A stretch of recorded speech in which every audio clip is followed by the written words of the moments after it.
아멘. 오늘 하나님이 주신 은혜의 말씀은 히브리서 11장 17절부터 22절 그리고 마태복음 22장 32절이 되겠습니다. 히브리서 11장 17절부터 22절의 말씀을 봉독해 드립니다. 하나님의 말씀입니다. 아브라함은 시험을 받을 때에 믿음으로 이삭을 드렸으니 저는 약속을 받은 자로 돼 그 독생자를 드렸느니라. 저에게 이미 말씀하시기를 내 자손이라 칭할 이는 이삭으로 말미암으리라 하셨으니 저가 하나님이 능히 죽은 자 가운데서 다시 살리실 줄로 생각한지라. 비유컨대 죽은 자 가운데서 도로 받은 것이니라. 믿음으로 이삭은 장차 오는 일에 대하여 야곱과 에서에게 축복하였으며 믿음으로 야곱은 죽을 때 요셉의 각 아들에게 축복하고 그 지팡이 머리에 의지하여 경배하였으며 믿음으로 요셉은 임종시에 이스라엘 자손들의 떠날 것을 말하고 또 자기 해고를 위하여 명하였으며. 마태복음 한 절 더 봉독해 드립니다. 마태복음 22장 32절입니다. 나는 아브라함의 하나님이요 이삭의 하나님이요 야곱의 하나님이로다 하신 것을 읽어보지 못하였느냐. 하나님은 죽은 자의 하나님이 아니요 산 자의 하나님이시나 하시니 무리가 듣고 그의 가르침에 놀라더라. 아멘. 오늘은 우리 김종원 목사님 나오셔서 요셉의 믿음이란 말씀으로 전해주실 텐데요.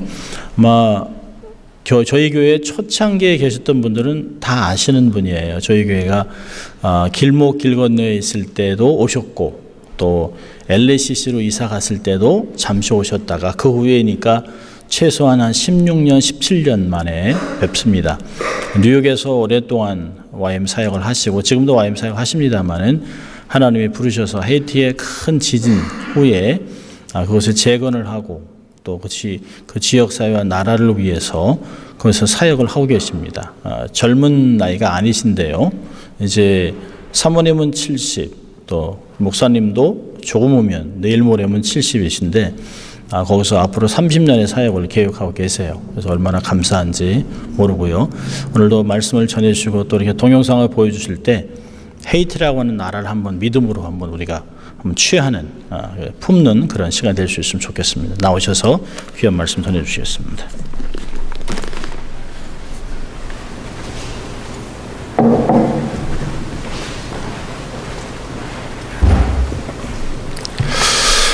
여러분의 교회를 보면서 이름은 비전 교회지만은 빌라델비아 교회 같다라는 생각이 들었습니다.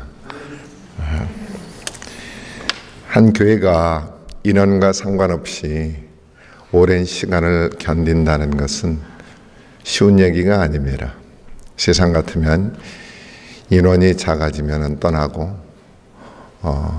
사람들이 볼 때 초라한 교회 같으면 나오지 않는 것이 보통의 상식이죠. 송 목사님과 함께 지난 17, 18년 같이 알고 지내면서 여러분의 교회가 적은 능력, 소수 인원이지만은 하나님께서 닫으면 열 자 없고 열면 닫을 자 없다는 빌라델비아의 교회 믿음을 이 교회에 갖게 하시고 사람들의 눈에는 초라하나 하나님께서는 그 이 믿음을 기뻐하시는 그러한 교회라는 생각이 참 많이 들었습니다. 아마 17년 전에 저를 보신 분들은 저에게 변화는 17년이 지나간 세월이 제 머리가 하얗게 된 거고 아마 얼굴에 주름이 늘은 그런 건데 하나님께서 마지막 30년을 IT에서 보내라고 하셔서 뉴욕 지금 책임 맡으면서 후계자 기다리고 있고 저는 남은 시간 하나님이 허락하시면 IT에서 좀 살고 몇 군데 다른 땅들을 주신 것들을 지켰으면 좋겠다 생각하고 있습니다.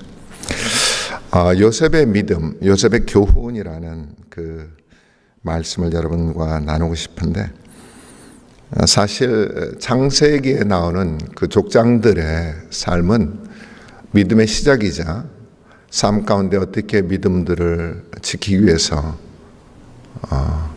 그들이 발버둥치며 살았는가는 우리의 삶에 그냥 정나하나한 성도들의 삶의 현장이 그대로 적혀 있어서 참 좋습니다. 아브라함, 조상 아브라함은 믿음의 조상이라고 그러고 하나님께 그 언약을 받는 과정, 아이를 낳을 수 없고 이미 모든 것이 늦었다라고 하는 그곳에 그 상황에서 하나님께서 약속을 주신 것을 붙잡았을 뿐만 아니라 그가 그 외아들을 받았을 때 하나님이 독생자를 바쳐라 하신 그 말씀 하나로 순종을 한 그분의 위대한 신앙, 언약과 순종이라는 이 믿음의 가장 기본적인 그 근본을 저희들은 믿음의 조상 아브라함으로부터 배웁니다. 이삭, 별 그건 없지만은 대를 이어서 아버지의 신앙을 받아서 평범한 것 같지만은 믿음을 지키면서 산 사람. 야곱의 일생은 정말로 우리가 생각할 때 복이 무엇이냐, 자기가 힘써 복을 만들어 보려고도 하고 형 것도 뺏어 보려고도 하고 삼촌 거 가서 훔쳐 보려고도 하고 자기가 가진 땅에서 하나님이 주신 땅, 조상의 땅에서 형한테 쫓기면서 이럭저럭 그것을 유지해 보려고 가진 노력을 하죠. 그러나 약복강에서 하나님과 싸움에서 복이 사람이 만들거나 땅에서 나오는 것이 아니라 하나님께서 받는 것에 대해서 그는 배우게 됐죠. 그래서 이스라엘이라는 이름을 주시면서 하나님과 싸워 이겼다라고 하는 것은 도저히 복을 받을 수 없는 그러한 인간이 하나님께서 복을 주시지 않고는 견딜 수 없는 그러한 인간이 될 것이다. 내 민족이 될 것이다 하는 약속을 받았습니다. 야곱의 그 대를 이어서 요셉의 기록이 창세기에서는 사실 제일 많습니다. 그래서 우리가 이분들의 아브라함, 이삭, 야곱의 이야기도 참 아름답지만 요셉의 이야기가 우리에게 참 좋은 것은 이 반전입니다. 어떻게 전화위복이 되는가. 시작이 초라한데 끝이 위대하게 끝난 그러한 조상의 얘기죠. 요셉의 삶을 보면은 우리들이 가지고 있는 공통점들이 참 많은 것 같아요. 첫째는 요셉의 인생 중에 채색옷의 시간이 있습니다. 귀하게 여김을 받고 잘 자라고 모든 게 잘 되고 저 인생 중에도 한때는 잘 나가던 인생의 부분이 있죠. 생각해 돌아보면은 그 시절이 좋았어라고 할 때 나름대로 자부심도 있었고 꿈도 있었고 잘 될 것 같고 한때는 또 사람들에게 인정을 받았던 그런 시절들이 다 있죠. 근데 요셉의 인생에는 안 풀려도 너무 안 풀리는 시기가 있습니다. 어떻게 형들한테 배반을 당해 가족한테 좀 자기가 형제들 관계가 나빴기로서니 어떻게 동생을 팔아가지고 종으로 삼아서 그 갖은 모욕을 당하고 어려움을 당하는가. 애굽에 내려가서 좀 더 충실하고 잘 그렇게 자기의 믿음을 잃지 않고 살려고 했는데 왜 보디발의 아내가 이 요셉을 골라가지고 그냥 홈통으로 빠뜨리냐 이거. 하나님 말씀 따라 경건을 지키다가 감옥으로 들어가죠. 감옥에서 술관원과 떡관원의 꿈까지 풀어줬는데 잊혀먹은 자가 된 거예요. 저희들이 살다 보면은 배반당하죠. 안 풀리죠. 그냥 잊혀진 사람이 돼버리는 그 시기에 하나님 어디 계세요? 아무리 불러도 대답 없는 하나님. 그런 시간들을 여러분 겪으셨겠죠. 저도 가장 힘들었을 때는 처음에 제가 국제 YM에서 들어와서 목사하다가 선교사가 됐는데 완전히 하나님께도 잊혀진 사람 같더라고요. 첫 7년을 하나님이 사역을 전혀 안 주시는데 나중에는 아내의 사역은 너무 바빠서 제가 딸들을 키우고 밥 해주고 애 키우는 그런 7년을 보냈습니다. 그러고 나서 완전히 잊혀진 목사. 그래서 어떤 선지자가 와가지고 저보고 다시 말씀을 전하라고 하는데, 제가 그때 그분의 말씀을 들으면서 하나님, 저는 이제 축도하는 것도 기억이 안 납니다. 저보고 이제서 말씀을 전하라고 하시면은 제가 무슨 말을 전해야 됩니까? 알았던 그만큼 깊은 계곡, 아내가 암에 걸려서 2년에 투병을 할 때 어려웠던 계곡, 제자 훈련이라고 제자를 키워놨던 이놈들이 다시 쓰러지면서, 좀 시간을 그렇게 합의하면서 애들을 키워놨더니 애들이 다시 쓰러질 때 그 실망감으로 인해서 오는 그 절망감, 이런 계곡들을 지난 돌아보면은 한 사역자로서 길을 시작한 지 근 30년이 돼가는데, 많은 어려움 가운데에도 아직도 제가 돌아보면은 하나님이 어떤 분인가를 기억할 때, 하나님은 선하시고 완전하시다를 부인할 수 없는 걸 보면은 하나님은 대단하신 분임에 틀림없어요. 그죠? 여러분도 그 많은 계곡을 지나면서 아직도 여기 나와 계신 거 보면은 그분이 어떤 분인가 틀림없습니다. 그죠? 그것이 요셉의 인생에 참 어려울 때 겪는 우리들의 고통이죠. 현재 고통을 받을 때는 아무도 그 고통 좋아하지 않습니다. 근데 지나가 보면은 그게 유익이 되고, 오히려 아직도 주님을 놓지 않은 그런 은혜를 베푸신 하나님께 참 감사가 되죠. 요셉의 인생에서 세 번째는, 저는 얼마나 형들을 용서하기 싫었을까. 그 마지막에 이제 요셉의 총리가 돼가지고 형들이 와서 곡식을 얻어먹을 때 여기 찔러보고 저기 찔러보고, 이제 왜 요셉이 그렇게 형들에게 자기 정체를 안 알리고 찔러봤을까? 저는 그냥 요셉도 인간인지라, 하나님, 제 형들에서 하자 하나만 잡히면 저는 용서 안 해도 되죠, 주님? 그 고민을 했던 것 같아요. 자기가 그 배반당하고 약 17년의 삶 가운데, 약 13년의 삶 가운데 노예요, 그냥 감옥소에서 산 그 억울함, 그게 얼마나 한이 맺혔겠어요. 그래서 그 형들을 보니까, 물론 하나님 경외하는 자고 하나님께서 자기를 이렇게 세우신 건 알지만 그 형들은 용서하기 싫었을 것 같아요. 저도 정말 용서 안 돼요. 어떤 때는 특별히 배반한 사람들 용서 안 돼요. 용서한다고 하면서 끊임없이 고백하지만 끊임없이 제가 다른 분한테 여전히 불평하는 제 모습을 한두 분의 용서하기 힘든 분들이 제 인생에도 있었습니다. 요셉도 참 형들 용서하기 싫었던 그게 나도 비슷하다, 그런 공감대가 있습니다. 마지막으로 요셉의 인생의 역경 속에서 역전의 용사가 돼서 이제는 가족도 다 용서하고 하나님이 자기 민족, 자기 형제들을 보호하라고 하신 그 보호도 이루면서 승자로 끝나는 그 모습, 그렇게 되고 싶습니다. 저도 이루었다 하지 못하고, 나도 언제나 나 때문에 우리 가족들이 잘 되고 공동체가 잘 되고 이 세상 가운데 정말 성도로서 저 사람은 성도고 하나님의 사람으로서 우리에게 많은 덕을 베풀었다라고 할 수 있는가, 그런 것 좀 듣고 싶습니다. 근데 오늘 그 요셉의 신앙을 정리한 게 히브리서, 우리가 읽은 11장의 마지막입니다. 근데 요셉의 신앙을 정리하면서 우리가 두 군데에 제가 의문을 가지게 됐습니다. 마태복음 22장 32절에 나는 아브라함의 하나님이요 이삭의 하나님이요 야곱의 하나님이로라 하신 것을 알지 읽어보지 못하였느냐.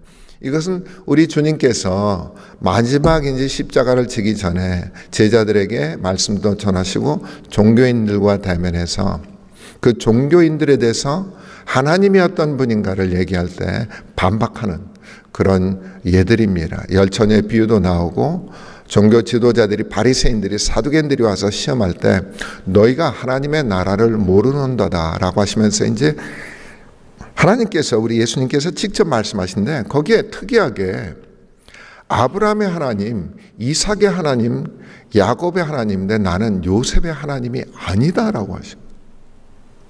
만약 여러분이 이 교회에서 열심히 섬기고 때론 어느 교회에서 내가 만약 내 가족 100명을 예수 믿게 하고 심지어는 1000명에 대해서 그들의 생명을 구하고 10,000명의 역사를 이루었다 하시오. 여러분이 그러한 하나님 나라의 일을 이루었는데 하나님한테 갔더니 나 너 몰라. 그러면 여러분 어떠시겠어요?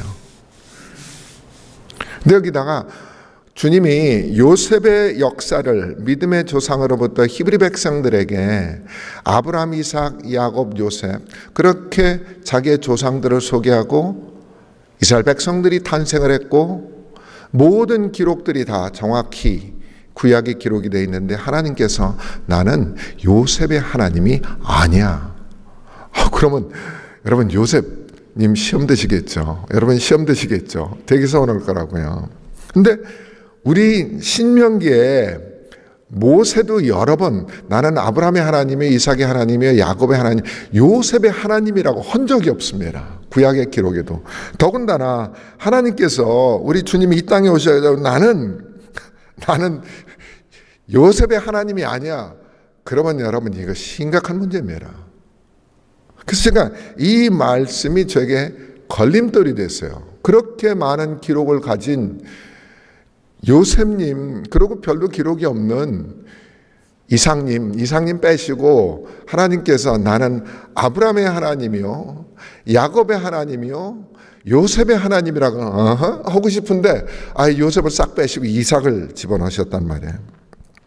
그리고 오늘 히브리서에 오늘 저희가 읽은 기록 속에 얼마나 요셉이 위대한 일을 많이 하셨습니까? 그가 30살의 총리가 되고 나서 그가 시작한 모든 일들 우리가 볼 때는 자기 형제들을 구하고 그 하나님의 뜻에 위배되지 않는 일들을 그렇게 했는데 하나님께서 그 히브리 기자가 요셉의 인생 중에 가장 위대한 신앙이 무엇이냐라고 할 때 그 사람이 생전에 그렇게 많은 일을 이룬 게 그의 신앙이 아니라 믿음으로 요셉은 임종시에 이스라엘 자손들이 떠날 것을 말하고 또 자기 뼈를 위하여 명하였으니.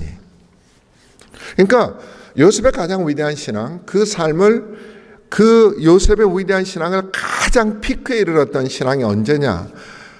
그것은 요셉이 어떤 자기 형제들을 용서했거나 그가 애굽 땅에서 한 모든 위대한 일이 아니라 마지막에 자기가 자기 자손들에게 떠나. 두 번째는 내 뼈 빼 이겁니다. 여러분 한번 따라해 보십시오. 떠나. 내 뼈 빼.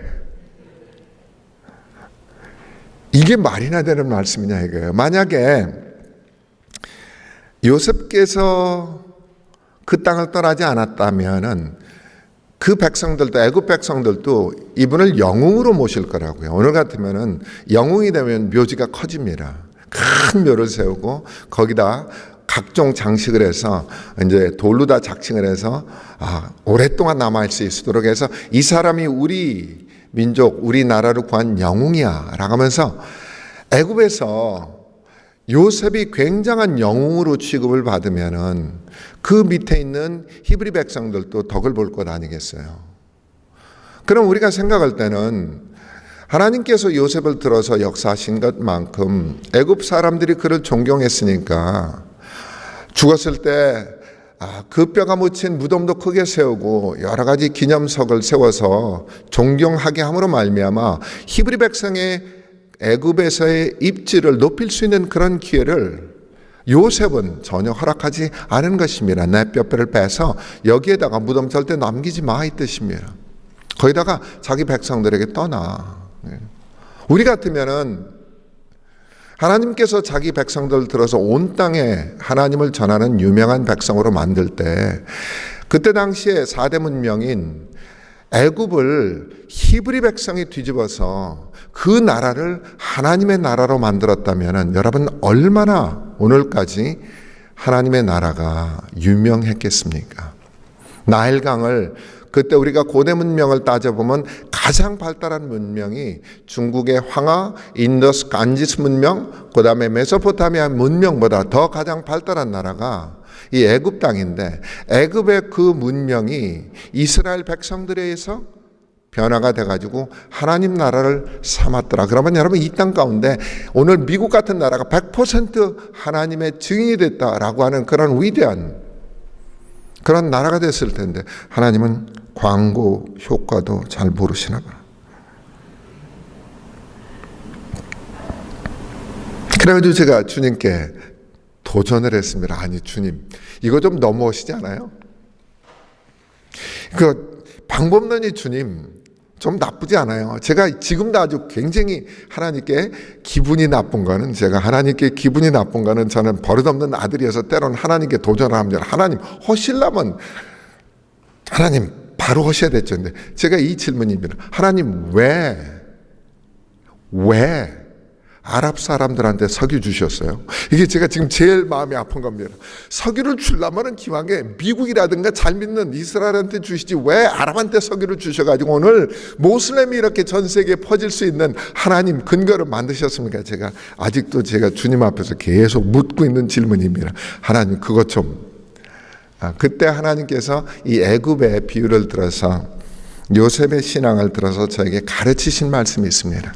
여러분, 요셉이 애굽에 가서 무엇을 했느냐? 그가 총리가 되고 나서요, 그 애굽에 그때 가장 잘 살던 나라의 백성들 있잖아요, 전부 다 바로의 노예를 만들어 버렸어요. 7년의 흉년이 들어오기 시작하자 그들이 가지고 있던 백성들의 양식이 다 떨어졌습니다. 그래서 맨 처음에는 남아있던 곡식 다 거둬들이죠. 그 다음에는 가축 재산들 다 거둬들이죠. 그것도 안 되니까 이제 땅을 다 뺏어가지고 그 애굽의 백성들을 전부 다 바로의 노예로 만들었습니다. 하나님의 사람이 멀쩡한 애굽 백성들 노예로 만든 사건을 성경은 아주 분명히 제시하고 있습니다. 그래서 오늘 우리가 요셉을 통해서 배워야 될 교훈은 딱 하나뿐입니다. 내가 애굽 땅에 남아 있으면 노예가 돼. 두 종류의 노예밖에 없습니다. 잘 사는 노예, 못 사는 노예. 잘 사는 노예, 못 사는 노예.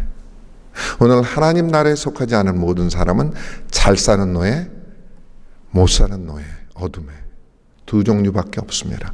여러분, 사단의 잘 사는 노예 되고 싶으세요? 오늘 우리가 길을 쓰고 이 땅 가운데 성공하려고 그러는데 하나님이란 그분의 믿음과 신앙을 빼버리면 너도 어둠의 노예가 되는데 남들 눈에는 성공한 노예처럼 보일 거야. 남들이 너를 부러워하고 남들이 너를 바라면 저 사람 보라, 저 사람처럼 잘 돼야 돼 하는데, 여러분, 못 사는 노예가 잘 사는 노예 되고 싶은 것입니다. 노예의 특징이 뭐냐? 자기께 아무것도 없는 것입니다. 자기 생명도 없는 것입니다.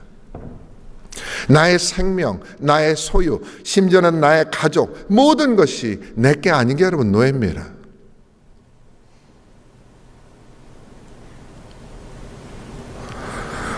아브라함과 이삭과 야곱은 하나님이 어떤 분인가를 드러내셨습니다. 그러나 그 마지막 네 번째 족장을 통해서 세상은 이런 것이야 하면서 하나님께서 하나님의 나라와 세상 나라를 구별하시고 내가 이 속에 남아있으면 노예가 돼.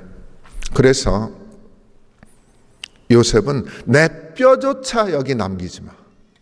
여러분, 인간의 뼈라는 것은 죽어서 가장 오래 남는 것입니다. 자기가 무엇을 했다라고 하는 것을 남길 수 있는 게 뼈입니다. 모든 게 다 썩어도 뼈는 남습니다. 나는 애굽에서 내가 한 일조차 나는 기록에 남기고 싶지 않아. 저는 이 요셉의 이 믿음을, 죽을 때 믿음을 보면서 그가 애굽에서 한 일에 대해서 하나도 자랑을 할 게 없음을 저는 냄새를 맡을 수가 있습니다. 자기가 유일하게 그나마 형제들을 용서한 그거, 하나님의 법칙을 따라서 가나안에서의 법칙을 그는 애굽 땅에서 실현했죠. 그의 소원은 나는 내 뼈조차 내 땅에 남기, 이 애굽 땅에 남기 원치 않고 나의 후손들이 이 땅에 전혀 남기를 원치 않는다.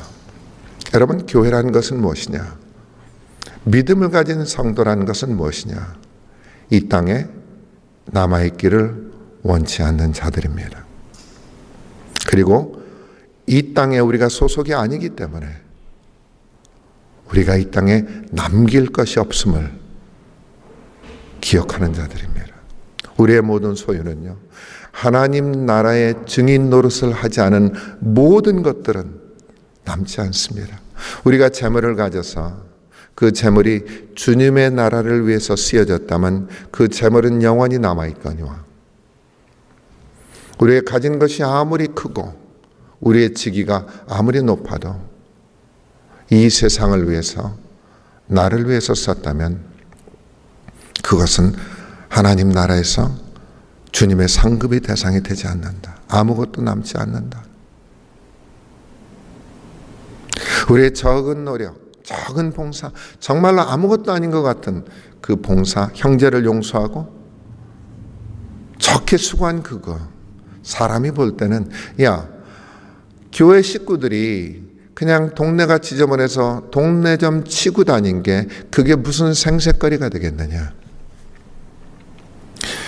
그것은요, 애굽의 관점을 보면 아무것도 아닙니다. 그러나 가나안의 관점을 보면 주님을 위해서 했기 때문에, 주님을 위해서 소자 어린아이에게 물 한 그릇 떠진 것도 하늘에서 기억이 남는다, 하늘의 상급이다라는 하나님의 보상의 원칙에 의해서 하나님 나라에 기록되어 있습니다.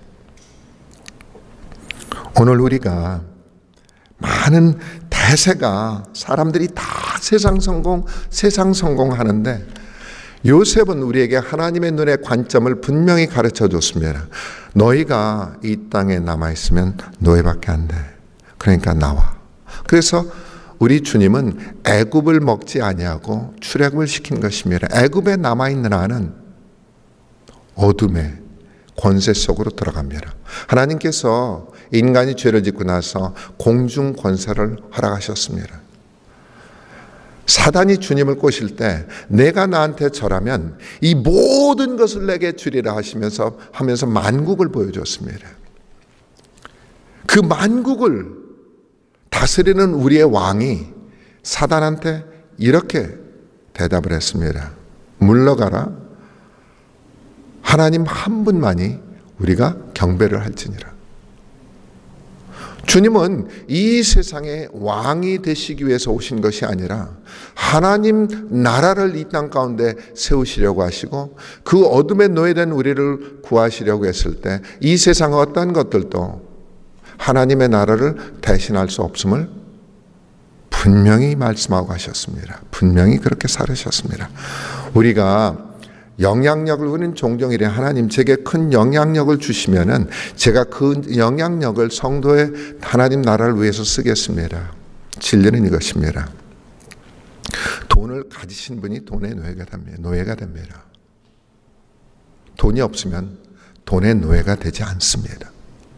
우리가 더 가지만 가질수록 여러분 더 힘듭니다. 왜냐하면 돈이, 그 뒤에 만몬이라는 끈이, 만몬의 노예를 만들기 위해서 우리를 더 공격하기 때문에, 여러분 돈이 그렇게 필요할 때 힘든 것 같지만 사실 돈을 가졌을 때 경건을 유지하기가 더 힘든 것입니다.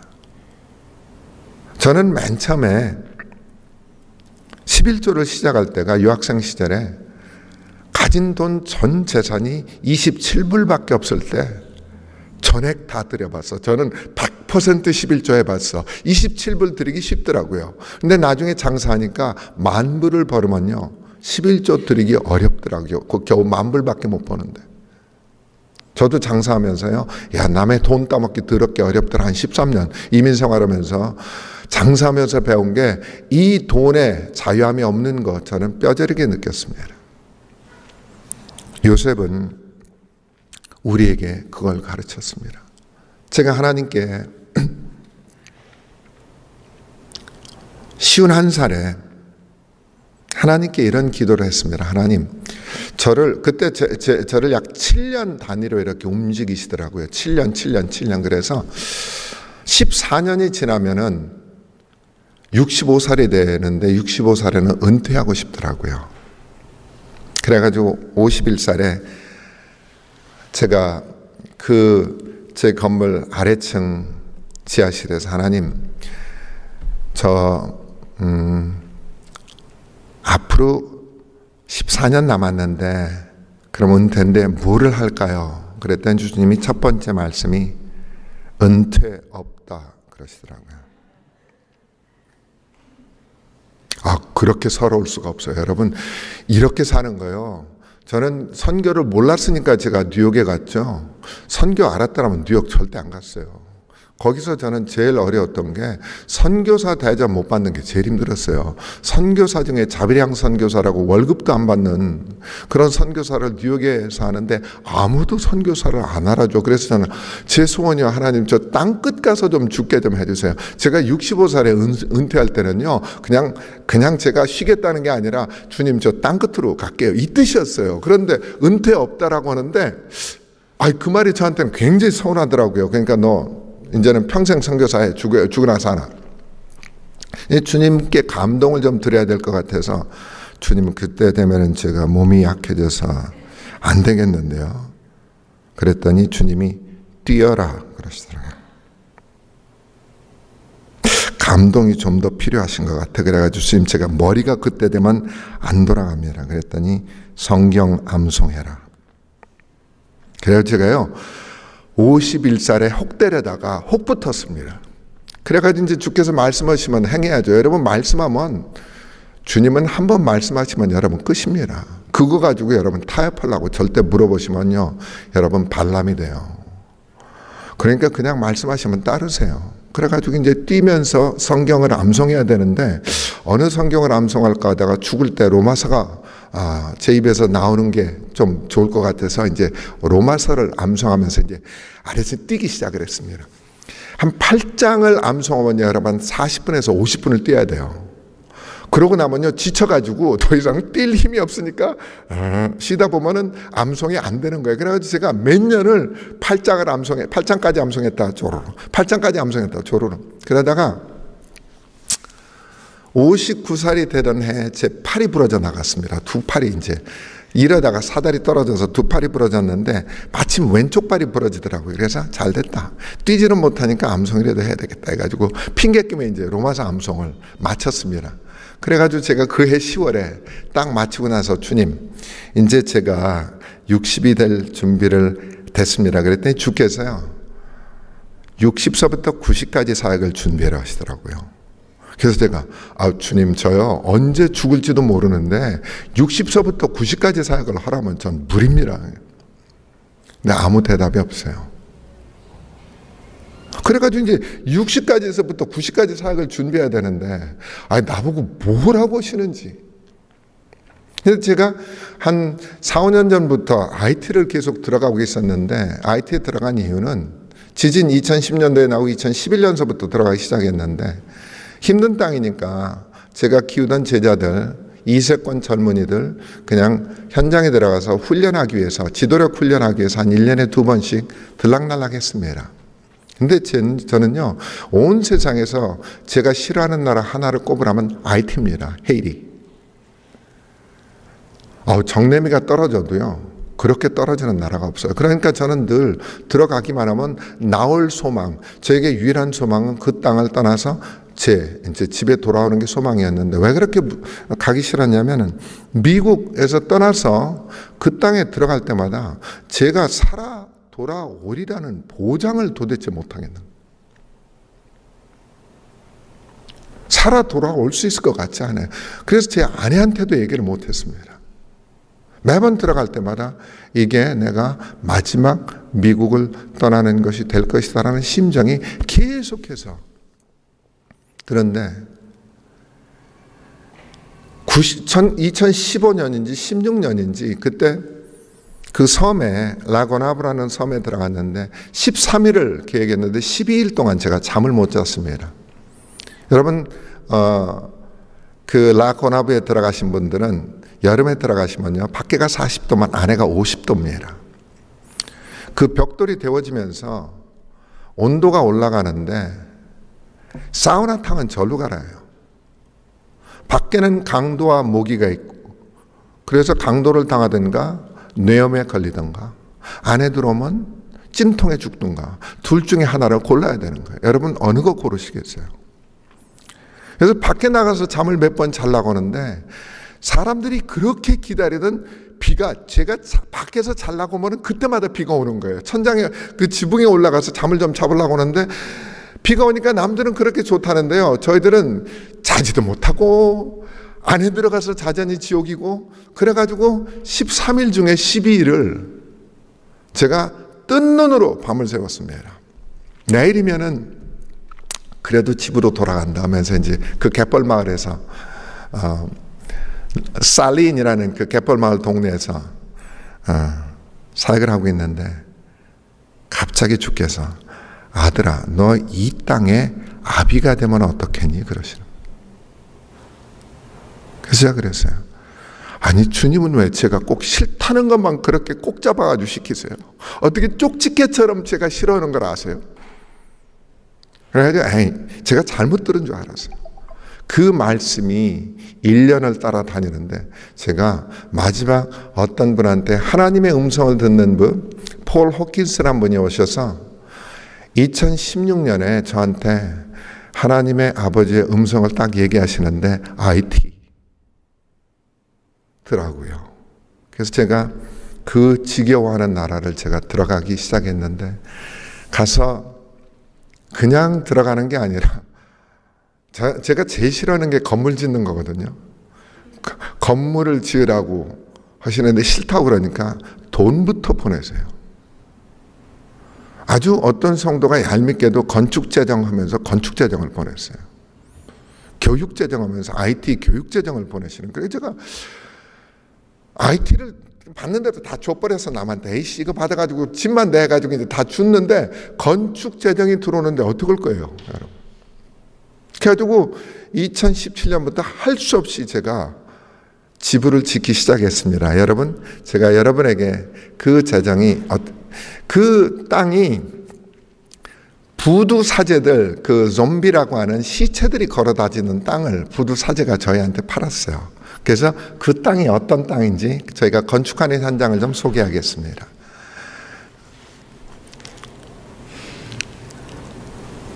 그래서 켜지나요? 네.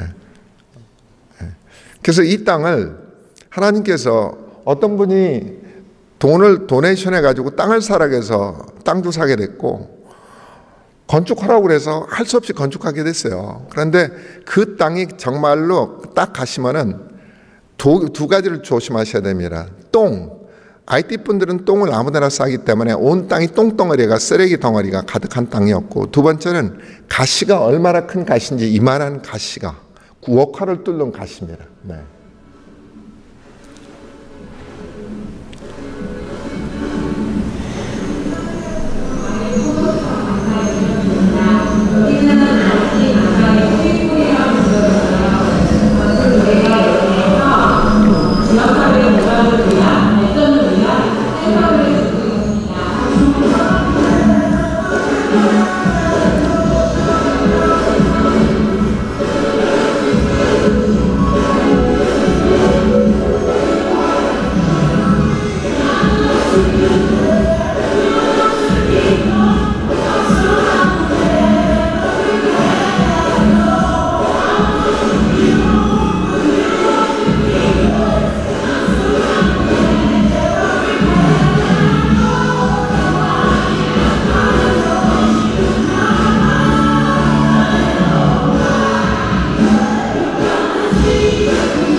네, 꺼주시면 되겠습니다.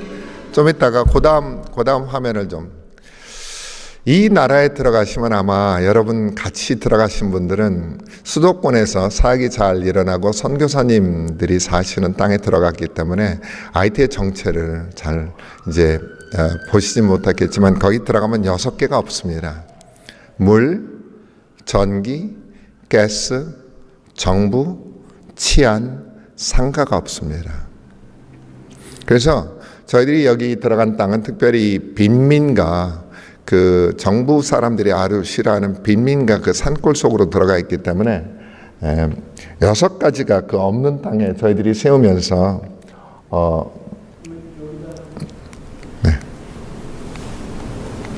네.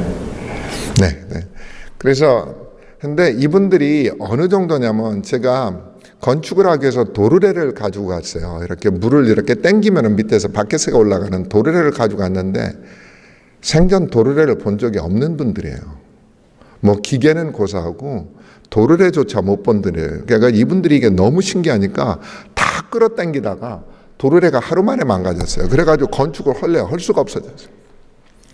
그만큼 이 시골에 들어가면 여러분 인간인지 짐승인지 구별이 안 갑니다. 저희가 아마 IT가 어디냐 하면 쿠바 옆쪽에 바로 쿠바 옆쪽에 도미니카 있고 옆에 IT라는 땅이 붙어 있습니다. 그 IT가 원래는 미국 사람들이 쿠바를 지키기 위해서 만들었는데 700마일밖에 안 되는데요. 근데 이 땅의 특징이 딱 선교사님들한테 물어보면 어떤 땅이냐면 내일이 없는 땅, 소망이 아닙니다. 내일이 없어요. 그래서 오늘 살기 위해서 별짓을 다 합니다. 어차피 죽는 거예요. 저 사람들은 어차피 내일은 없다. 그렇기 때문에 오늘 죽기 때문에 사람들을 죽이거나 자기가 죽거나 전혀 상관이 없습니다. 플랜이라는 계획이라는 건 아무것도 없습니다. 그런데 지금 저 나라가 된 거는 그냥 우연이 아니라 전 세계에서 이상한 시대가 거꾸로 가는 그런 나라가 돼버린 거예요. 예, 넘겨주십시오. 그 나라가 1960년 그 나라가 어떻게 됐다 안 됐다 하네.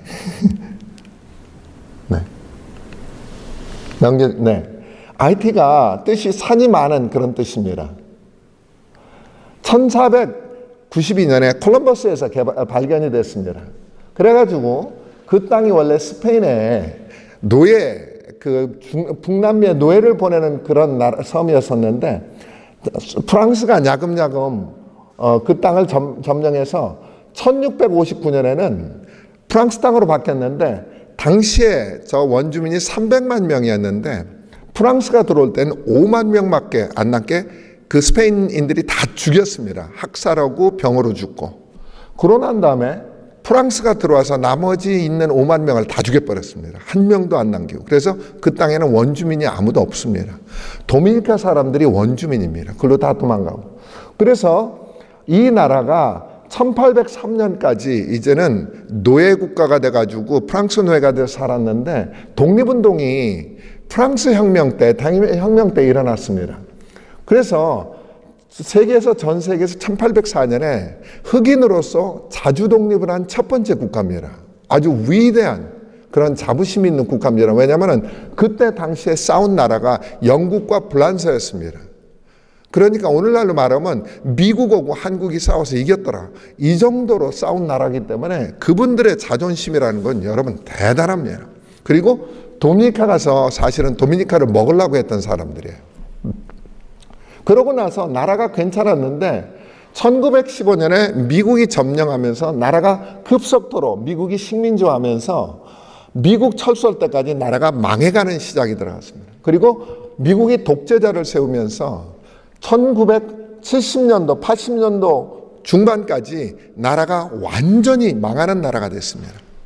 그 뒤로부터 폭동, 구테타 일어나면서 폭동이 일어나고 구테타가 일어나면 사람들을 다 죽이는데 사람 목숨값이 여러분 지금도 4,000불입니다. 사람 하나 죽이면 4,000불을 내면 되는 나라예요. 그러다가 2004년도에 홍수가 나서 10,000명이 죽었는데 그러고 나서 6년 뒤에 지진이 나면서 30만 명이 죽었습니다. 그러고 나서 지난 얼마 있다 또 태풍이 닥쳐요. 약 6년에서 7년 주기로 천재가 이렇게 일어나는데 그 천재보다 훨씬 많은 인원들이 인재에서 사람 죽입니다. 사람들이 서로 죽여요.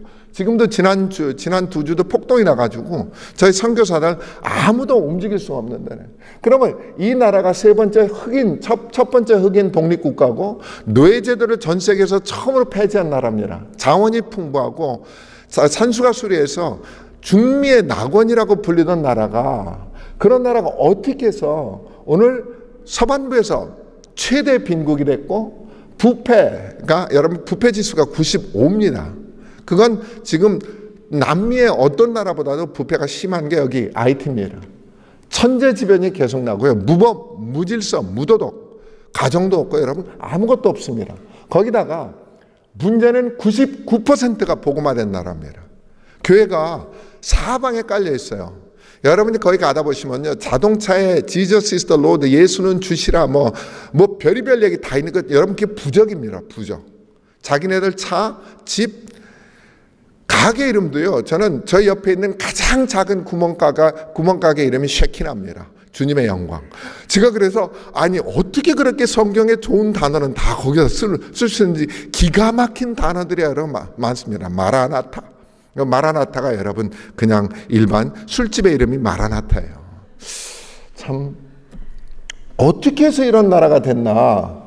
처음에는요 여러분 1400년서부터 1800년까지는 이 나라가 식민지 나라였습니다.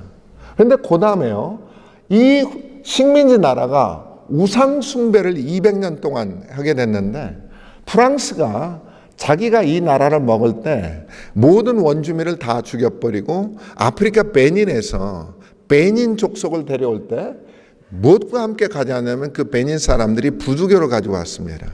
그래서 이 부두교가 국교가 돼버린 나라가, 독립하는 사람들이 이 부두 신한테 만약 우리를 독립시켜주면 이 나라를 200년 동안 당신에게 바치겠습니다. 해서 그 200년의 저주가 끝나는 게 여러분 2004년입니다. 2004년에 대홍수가 일어나고 지진 천재들이 쏟아지면서 그 후 7년 동안에 죽은 사람 수가 여러분 어마어마하게 죽었습니다. 그래서 이 나라가 이렇게 된 가장 큰 비밀 중에 하나는, 교회가 많고 그렇게 복음이 일찍 들어왔는데 성도들이 안 믿는 사람하고 똑같이 산 거예요.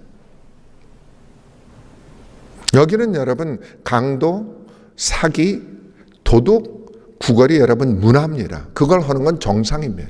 그게 비정상이 아닙니다. 그거는 당연히 하는 거예요. 그래서 그걸 하고서 욕먹질 않습니다. 그런 나라가 된 거예요. 그래서 이 부두교가 들어오면서 이 나라가 이렇게 완전히 초토화된 나라입니다. 그 부두교가 들어오고 난 다음에 기독인들이 하나님의 사람답게 살지 않은 것이 여러분 이 땅의 모든 원인입니다.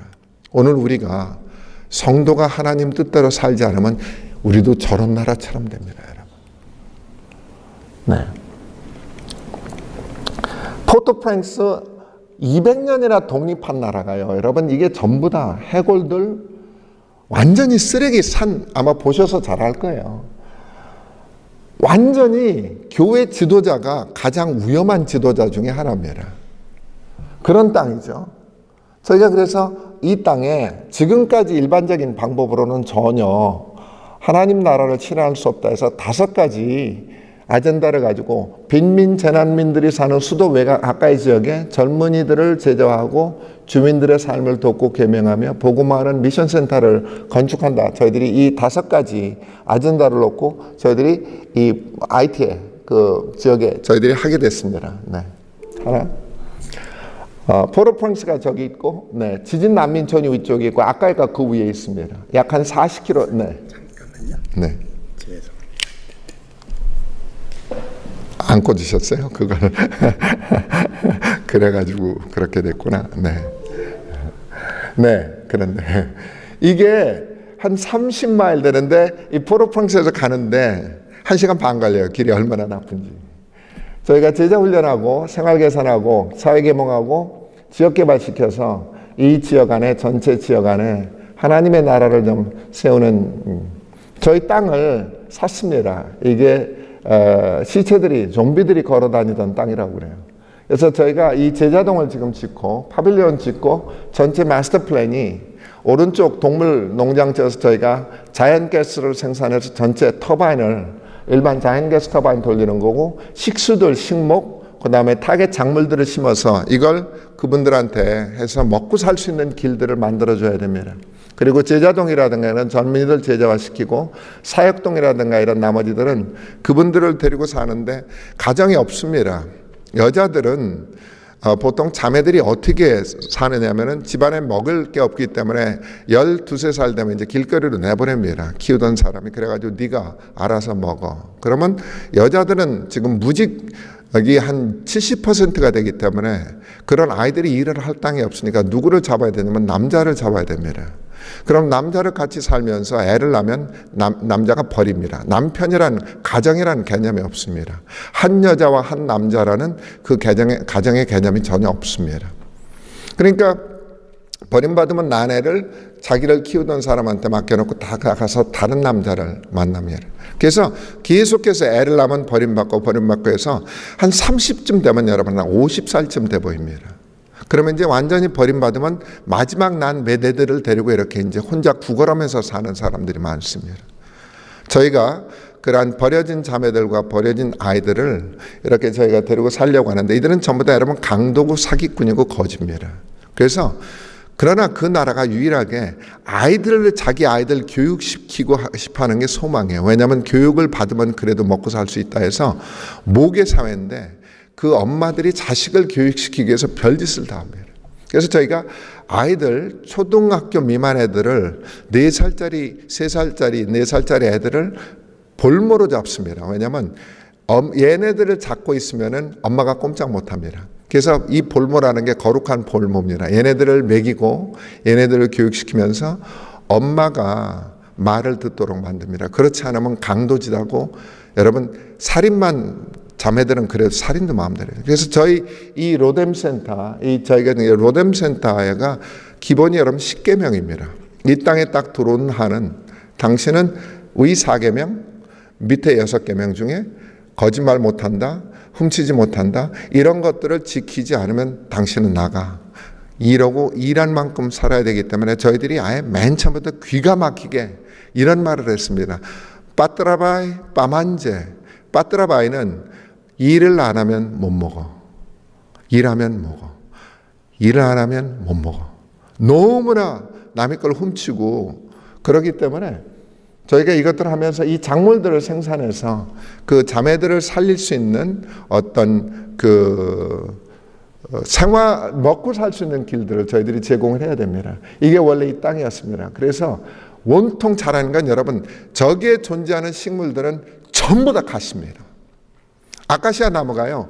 가시가 여러분 보통 1인치에서 1.5인치짜리 정도 가시가 나 있습니다. 그래서 그걸 밟으면 여러분 요워카를 그냥 뚫고 들어옵니다. 그래서 똥호구 그런 가시가 가득한 그리고 여기에 좀비가 살던 땅입니다. 그래서 이 땅을 사가지고 2012년 10월 19일 날 건축을 시작해서 담을 쌓기 시작했습니다. 왜냐하면 담을 안 쌓으면 사람들이 들어와서 살면 그 사람을 쫓아내는데 엄청난 돈을 법정 소송에 걸리고 여러분 지불합니다. 왜냐하면 자기들이 꽈리를 딱 틀고 일단 뭔가 조금이라도 지우면 자기 거라고 주장을 합니다. 완전 여러분 인간의 상식으로 존재하지 않는 그런 땅이기 때문에 그냥 집 사자마자 바로 담을 져야 되는 그런 땅입니다. 그래서 담을 쌓기 시작하고 돌들을 해서 이렇게 해서 이 인부들하고 저희가 한 15명에서 25명 정도를 쓰는데 여러분 참 가관입니다. 어느 날은 기술자 중에 최고 기술자라는 사람이 벽돌 기술자인데 벽돌 기술자가 그 벽돌 28장을 쌓아놓고 자기 오늘 일을 너무 했으니까 월급을 2배로 올려줘야 된다. 이런 분들하고 여러분 참 방법이 안 통해요. 그래가지고 저쪽 위에 지붕이 있는 거는 다른 선교사님이 이제 우리 한국 다른 선교사님이 거기서 초등학교를 하는 그런 데입니다. 저희가 이렇게 벽이 붙어 있습니다. 그래서 대문을 짓고 딱 했는데 막 쇼를 하면서 드디어 52일 만에 담이 완성이 됐습니다. 거기 계신 선교사님들이 이렇게 말씀하셨어요. 1년 내에 담을 쌓으면 내 손에 장을 지진다고 그랬어요. 그래서 제가 52일 만에 저희가 느헤미야처럼 쌓고 나서 우리 선교사님들 손가락 다 장지지십시오. 그러고 나서 이제 제자동 건축을 시작하는데 옆에 계신 선교사님 아주 오랫동안 사역을 하셨기 때문에 잘 알거든요. 그분이 딱 하면서 김성교사님 3년 안에 건물 지으면 내가 장을 지질게 그러시더라고요. 그래가지고 그래요. 그래가지고 이제 시작을 했습니다. 건물 세우고 하는데 저희들이 120톤짜리 지하 물창고를 하게 된 이유가 있습니다. 제가 IT 들어가면서 제일 지긋지긋한 게 낮에 좀 사역을 하고 밤에 샤워를 좀 하고 싶은데 보통 물탱크가 위에 있는데요. 낮에 데워진 물이요. 여러분 50도 올라가요. 그러니까 이게 밤에 더운 물로 샤워를 해야 되니까 이게 샤워를 하는 건지 정말 뜨뜻한 사우나탕에 들어갔는지 모르겠네요. 그래서 내가 다른 건 못해도 물탱크는 지하실로 판다. 그래가지고 이제 저희가 담대한 계획을 하고 손으로 저 땅을 120톤 탱크, 그러니까 70명이 한 달 동안 물이 다 떨어져도 살아남을 수 있는 물탱크를 진다 그랬더니 여러분 2달 걸려서 파더라고요. 2달 걸려서 땅을. 아마 우리 포클레인 딱 들어가면 하루만 다 끝날 거예요. 그래가지고 이거를 썼습니다. 10m, 4m, 3m 깊이 이걸 해가지고 물탱크부터 졌어요. 그래서 거기를 하고 그 위를 덮고 이제 1층 공사를 하고 슬라브는 데는 다 손으로 해요. 그러니까 전부 다 1차부터 100까지 다 손입니다. 뭐 철제도 다 손이에요. 그러니까 저기 왼쪽에 있는 게 저 사람들이 밑에서 콩쿠리를 어떻게 슬라브 2층으로 올라가냐 기둥에 서가지고 다 저렇게 해요. 그러니까 저걸 좀 도르래로 바꿔보려고 했다가 하루 만에 다 망가져가지고 도로 그렇게 됐어요. 그러고 나서 딱 치고 나서 드디어 166일 만에 저희가 로뎀 센터를 건축했습니다. 로뎀은 비천한 자들의 안식처라는 저희 뜻입니다. 그래가지고 우리 옆에 계신 선교사님부터 다 장을 지져야 돼서, 왜냐하면 저게 3년 내지 5년 걸리다는 걸 저희가 반년 만에 다 끝내버렸어요. 그래가지고 지금도 저희들을 다 쳐다보는 분들이 기적같이, 아니 저는 뭐 오합지졸은 가진 것도 없는데 어떻게 저렇게 일을 하는지 참 신기하게 쳐다보는 그런 단체가 됐습니다. 그래서 이 땅에 은혜로 저희들이 했어요. 그러니까 제가 저희들의 목적은 돈 떨어지면 안 진다거든요. 돈 떨어지면 안 진다. 저희는 중간에 그냥 쉬고 싶었어요. 안 하고 싶었는데 돈을 계속해서 하나님께서 이상한 곳에서부터 보내는 거예요. 그러니까 돈이 안 떨어지니까 이게 건축 포기를 못 하겠는 거예요. 그래가지고 할 수 없이 그냥 끌려가다시피 저희가 건축을 하게 됐어요. 지금도 그런 식으로 하나님께서 하는데, 저 안에 사실은 같이 사역하는 저희 선교사들이 저까지 5명이 지금 함께 뉴욕에서 파송된 우리 팀, 그 다음에 저희 다 소속이지만 한국 부산에서 온 팀들이 직접 같이 다 참여해서 저속에 있습니다. 그래서 저희들의 목적은 버려진 자들을 저희들이 해서 위에 파빌리온 지어가지고 예배드리고 아래도 파빌리온 지어서 주민들 교육시키는 센터, 파빌리온 더 2개 지면은 저희들이 1차 공사를 마치려고 합니다. 저희들이 내년 1월에 지금 개관 예정이고, 남은 사역들이 내부 시설 전기수도 지금 해야 되고, 물을 파야 되는데, 지금 지하수 파야 되는데 5개월 동안 4개월인가 기다리라고 해서 아직도 기다리고 있습니다. 전기가 없기 때문에 태양광 시설 다 해야 되고, 파빌리온 지금 건축해야 되고, 임시부엌 설치해야 되고, 조경 및 타겟 작물들 지금 식수하고 있고요. 현지인 간사 돕는 사람들이 있어야 됩니다. 왜냐하면 저분들이 우리를 보호해 주지 않으면은 저희들이 그 동네에 사는 사람들로 다 씁니다. 왜냐하면 그들이 저희들을 보호해 주지 않으면, 그분들하고 관계가 이루어지지 않으면 저희들이 이방인들이기 때문에 그대로 강도들과 이런 조폭들의 타겟이 됩니다. 저희들이 저 건축을 짓는데 현지인들이 사는 레벨보다 약간 더 잘 짓습니다. 그래서 현지인들은 유리창을 절대 안 씁니다. 왜냐하면 유리창을 쓰면 여러분 강도들이 들어옵니다. 좋은 건물이기 때문에. 저희들도 유리창이 아무것도 없습니다. 그리고 그냥 강도들을 막기 위해서 철망 이렇게 막아놓은 거, 그거 외에, 그 다음에 사는 것도 다 그들하고 비슷하게 저희들이 건축을 다 짓고 하는 이유는, 저희들이 잘 살면은 그 동네 사람들하고 더불어 함께 살아가는데 문제가 되고, 오히려 강도들이 타겟이 되기 때문에 아무것도 없는 거를 인부들이